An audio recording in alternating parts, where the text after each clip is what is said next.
Hello everybody! How's your weekend? Pasilip muna ng ating Fika Merienda Tinapay Edition. Tara na sa ating munting kusina. Ang una sa linyada ng ating Fika Merienda ay ang ating classic ensaymada. Nadagdagan pa ang kanyang pagka-classic dahil ang ginamit natin na pang spread on top ay ang ating very own star margarine. Tapos after nating na-spread na, kinote natin siya dito sa just the normal sugar. Refined sugar. So excited! Ay, alam nyo sa loob, cheesy. Nilagyan natin ng shredded cheese before we rolled it. Okay, pa-bite nga. First bite for you.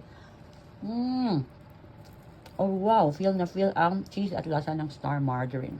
Dali, kain kayo.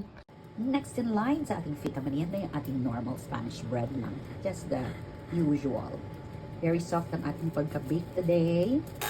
Soft and fluffy. Uy, ang ating last but not the least Fika bread is ready na. And finally, pan de coco. Nag-crack na yung isa kasi ang dami na ating palaman. May sobra ako na hindi wala ng bukayo. Nilagyan ko lang ng cheese. Ang daming nanganak. Cheese, parang siya, Spanish bread din pero cheese ang nasa loob.